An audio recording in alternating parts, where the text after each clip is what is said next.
And as you rightly said, nature plays a huge part because Mitwelt is the other people, they're a mirror. But let's never forget, as you said so correctly, the Schelling idea that one of the greater mirrors is nature itself. Because Mitwelt can so easily be where you go lose the self. Nature can be so often where you find it again. And Emerson and many other people have held to that. Walt Whitman, there's been a whole school of people who deeply, but nobody deeper than Schelling, of course, because he understood what nature was, which is God's extrusion. In the moment where God alienated himself to himself, created that space, the epiphenomena of that process was the natural world. We don't create it. Our power of the splitting of self to self doesn't have that power. All it does is it introduces us to what was already there before, which is the world, which is the Mitwelt, the Umwelt, and the Eigenwelt. Right? Eigenwelt divides itself, and the phenomena, the epiphenomena of that division, that objectification, is our participation in the material world, in nature. But it was the spirit, right? An immensely greater, more powerful split took place that created the natural world. So nature contains much more diligently than we do, by the way, the echoes of spirit. Mm. And so when somebody wants to replenish themselves, and again, as you see in the next card, the star, it's so deeply, this is so deeply applies to that card. So that when your culture is so toxic, so malignant, when your own eigenwealth has been so poisoned and so oppressed, it's at a point where you go back to animals and you go back to learn from their knowledge and their greater wisdom. Because in many ways, they're higher beings than us. Now, as we said at the beginning of the program, there's transcendent qualities that the human being has ontologically that animals don't have. For instance, animal suffering is very different than human suffering. Although animals certainly do suffer, it's much more short-lived. The rest of their lives are mostly serene. So it's only when they're attacked and killed, for food as prey. Yes, it's painful, it's tragic, but it's a short-lived momentary pain. Whereas in contrast, man lives in a perpetual state of anxiety, restlessness, and often depression and pain throughout his whole life, often for no reason. Often when, that's what anxiety implies. Fear is when there's an obvious threat. Anxiety is when there's none that's obvious. Now, we forget about this. So it's not that animals don't suffer. Of course they do, but it's a completely different qualitative suffering. The only times when animals suffer unbearably is when humans are torturing them. That's a moot point. The thing is that at this point, it's the human is contrasted with every other life form because he carries an underlying, ongoing sense of despair, anxiety, angst, or whatever throughout his whole of his life. And this goes for even people who've got everything kind of laid on. It's there. It absolutely is there. So what do we do about that then?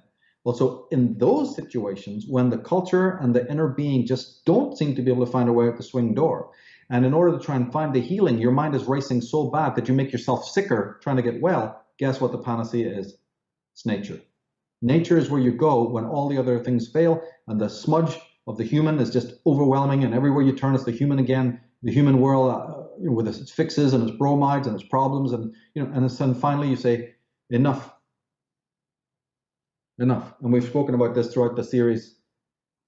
And then you sort of erase the human for a while and go back to the rocks, to the mineral kingdom, to the vegetable kingdom and all of that, and see what that can do for you, and it can have the most extraordinary effect. And when you then take on, like when we read those Ken Wilber quotes about everything's progress, everything's evolution, everything's a process. What the materialists have taught us is that nature's static, we have will. That's what they really mean. They just mean that nature's just doing its thing, and it's not a very complex thing anyway. You human beings are the willful ones. What nonsense! As I've shown through the whole series, what happens in your psyche is courtesy of the world. The rock you stand on to become a self-realized person becomes self-realized in its own way. We've just lost the ability to see the synthesis between it all. The simpatico between you're going to tell me that the air you're breathing isn't part, the prana that's around you, the light by which you see things, right? Or the water that washes you, all of the things around you, the earth on which you stand, has no part in any type of evolving psychological process. Whoever taught you stuff like that? How did the world ever find out this kind of stuff? Well, if anybody needs any more evidence of that, I mean, just go and hang out in a major city center where people are hustling and bustling, and go get stuck behind some traffic for a while, and then get out of your car and go escape to some nature trail close by where there's no sound, there's no, all that chaos is out of the way, and just monitor the way you feel. I get the opportunity to do this on a regular basis now because I did on purpose strategically place myself close to nature, and that's where I wanted to raise my children and pursue this work. But if you can't do that, because of where you live as easily, try to find those places that you can. Go to those parks, go to those there's always nature trails or something close to you. And if not, just get in the car, drive out to it, and just see how the stress level drops away from you. If you're near water or near trees or near animals, like you're saying, Michael, it's just amazing how I don't think people really need to be told this. It's pretty obvious, but just for those that might not be tuned into that, it's probably one of the best therapeutic exercises you can engage in. Yes, and they do need to be told about it because nature plays a very, very light role in most urban people today. And if it is, it's like some little stupid baseball diamond or some other artificial spot in the middle of the town, surrounded on all sides by the high rises. Nature, and also then I've added another work before. It's not only the what, it's not only the going into nature, the doing, it's the way that one steps into it. You can't, it's not going to work for you if you're just going bungee jumping and rock climbing and some other nonsense that's treating nature like a bloody theme park. You've got to step out of your own armoring. Again, you have to, I see people jogging all the time. They got their headset on. They're not even looking at the nature. Yeah. The nature is just something, again, that is an extension of their ego needs or some other low level need. It has no identity of its own. Well, that's a person who's deeply out of balance, like we've been talking. And then back to the point was that nature is a process of its own. It is not static, as the materialists have told us, an endless set of mechanical coincidences. Like we're talking with Matt Presti about, the packets of atomic material bashing into each other like some crazy, absolutely ridiculous skittle game. No, nature is not like that. It is also unfolding. It is also a form of consciousness. It is evolving as we evolve. We've been blinded to this by our materialistic science. But as Alfred North Whitehead and others showed, and Schelling showed, there is an evolution going on. But the entire paradigm of nature that we have also has to change. Well, how are you going to do that from the walls of the ivory tower? In order to know what nature is, you've got to go into it empirically. And there you find the mirror of oneself. It is in nature that one finds aspects of the self, like I said earlier, like in the Disciples of Mysterium, which is an homage to nature, that book. Because, again, aspects of the self that cannot be seen in any other mirror, only in nature. Yeah, if you don't have those integrated, then there's no cohesion there's no existential trinity to speak of. In the same way that if you don't have the levels of sophistication that Hegel is urging us to have in regard, say, other people, then you also won't have it in regards oneself. So the culture then is a means, a way that you test your levels of sophistication to temper the reactionary, violent master-slave type dynamic. Yes, but isn't that all based on ultimately the evolution of one's own inner being? That's what it's all based on.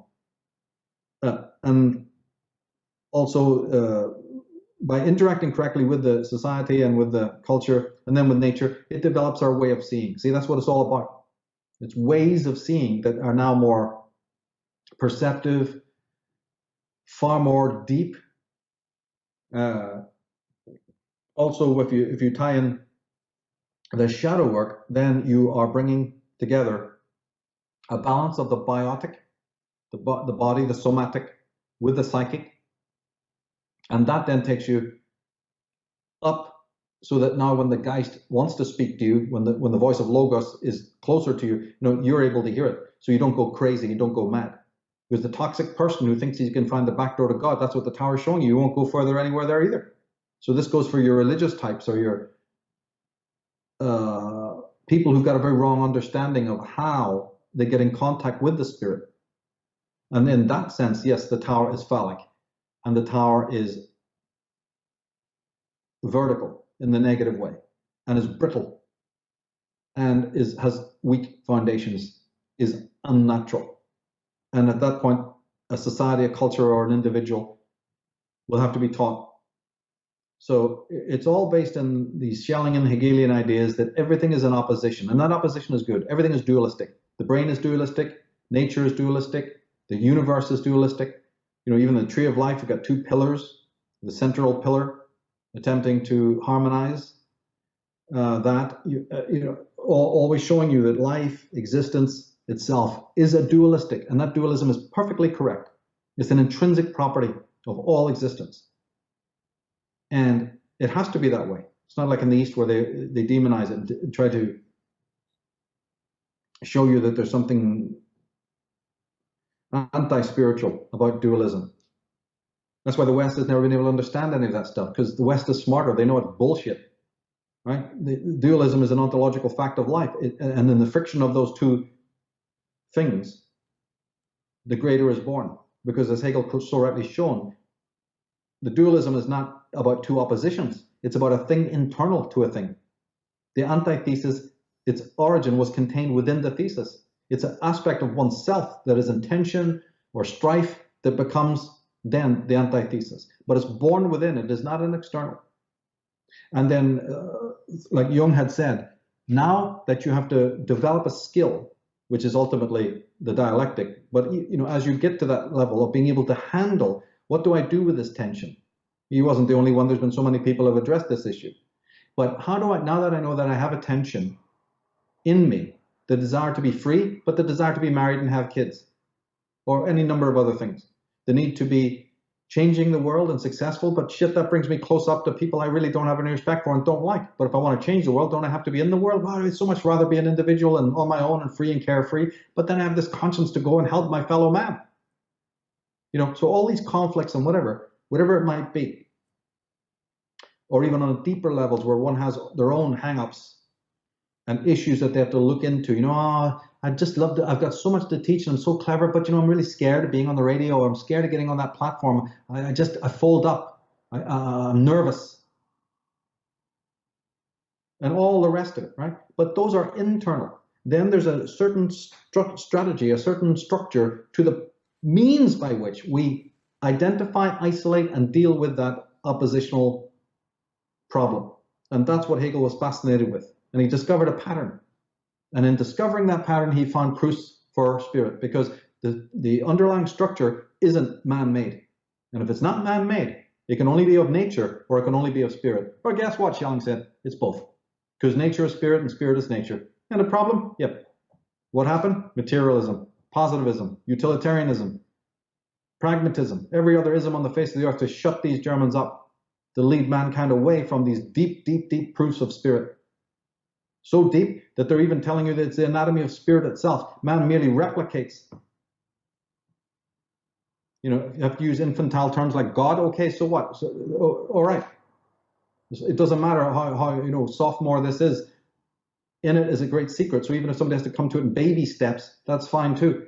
The idea is that what we're talking about happened in the psyche of the Creator, the psyche of God, the psyche of the Spirit. A man just replicates it here, and as such participates in a collective experience, a natural experience, a life-death, aging experience, right? And a temporal experience. He knows time, he knows space, but all these things are projections of the mind. And you even get to be able to have the mechanism of projecting your mind, because there's a greater mind behind yours that of which you are an emanation. Now, the mystics have been teaching this for years. Whatever happened upstairs in the higher spiritual level, you replicate down here, I hate to say lower, but on a different frequency, let's just say. But your duty to perform with ideas, the spiritual ideas that pass through your mind, is by no means lesser. That's why highers and lowers have got to be rethought. You can't say that the earthworm is any lower than any other life form. What it's doing to aerate the soil is crucial to the growth of plants and everything else. So just like the earthworm moves through the soil to aerate it, to make it fertile, right? We are part of the great movement of the Geist. And if children were taught that this is what their identity is, this is what their individualism is about, this is what their whole consciousness is for, how consciousness itself comes online. Consciousness isn't an orange, it's not a clay pot, it's a very special thing. Like I said, we can talk about what we're conscious of, but we can't describe what consciousness is. Well, there's men who've done it. And they've done it with such excellence and brilliance. It's astounding. That's it. Door closed. Don't need any. This is the open sesame. These men have taught, and that's what I'm trying to bring forth in Path of the Fool, so that all the lies and the tissues of lies and confusion and head scratching can once and for all be laid down. And if kids were taught this in school, that this is what your identity is, that you are the living embodiment of the Geist, and you have an influence both on yourself, on your culture, and on nature. Because a very great thing is moving through you. And then from that point on, one moves forward to explain these dualisms in the psyche and the rest of the attributes of the psyche. That perfection is not a static thing. If it was, an artist would be satisfied with his first creation. Go, oh, there you go. Brilliant, isn't it? I'm off. There's not one artist that's satisfied with the end product of his work. Now, why is that? You know, as a martial artist, you're always pushing the boundary. A sword fencer, right? Anybody who's doing anything vocational is never satisfied with the outcome. There's a constant process, working with a sword, working with the instrument. You know what? Until you work with it 1,000 times, 10,000, 100,000, until it's playing you. And then there's ecstasy. Muscle doesn't move. It's like the Taoists say, use the space they're in and the job is accomplished. Without acting, the sage creates all. It sounds like a paradox until you know, though, that this is only through work. This is only through praxis. And then there's a point of unison comes, a bi-unity, in which you and the universe, or you and the instrument, or you and the dance, or you and the knowledge, and you and the gnosis, and you and spirit are absolutely indistinguishable. It doesn't mean that there's an erasure of identity. That's false. That's the false teaching. No. Identities are preserved because there's no master-slave relationship with spirit.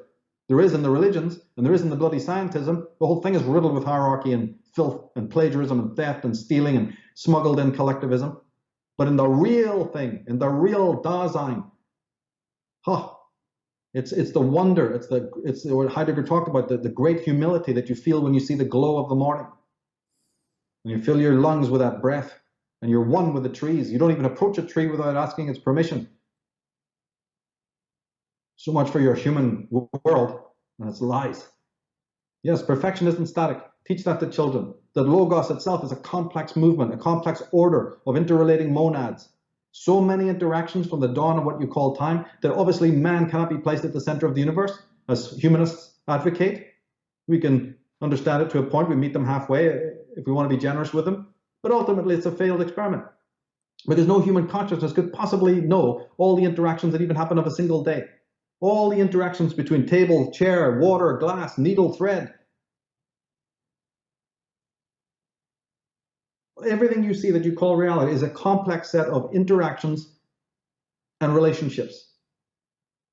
But those have been evolving down through time.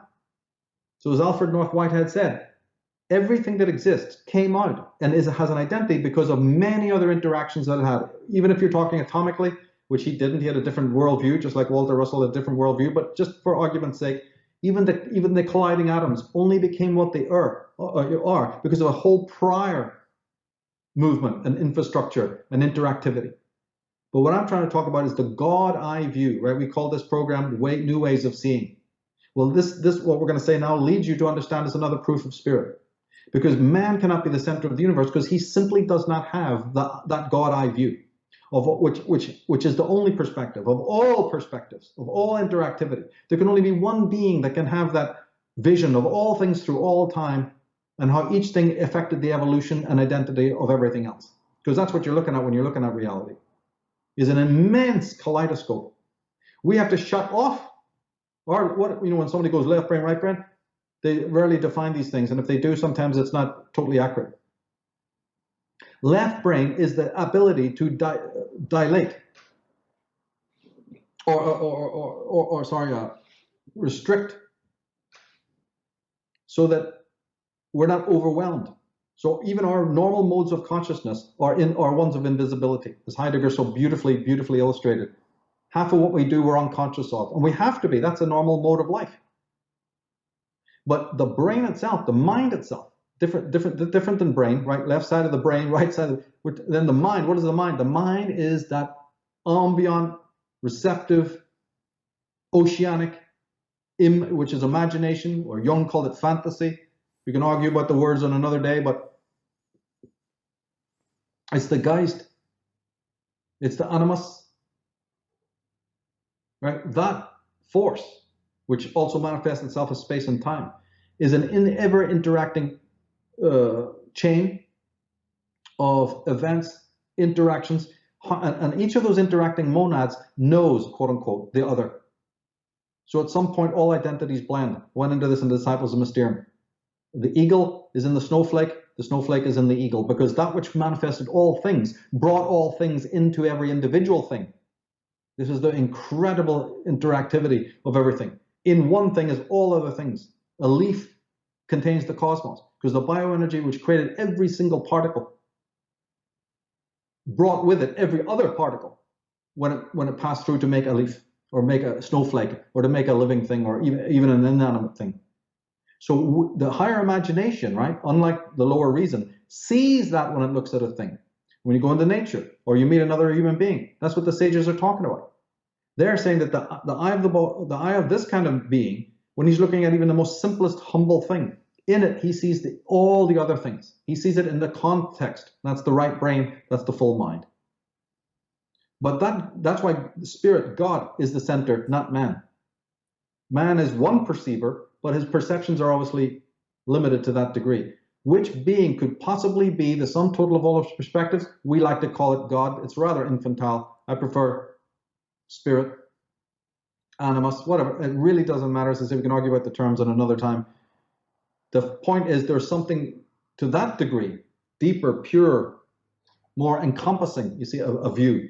And it's okay to call that expansive way of seeing God, if those types of words, those types of terms need to be used. But really, it's the logos itself that is not static, it is not fixed, it is ever moving, ever changing, ever interacting, but there's a memory. At the core of all things is the memory of all things. And that's what Hegel was talking, that's where his philosophy comes from.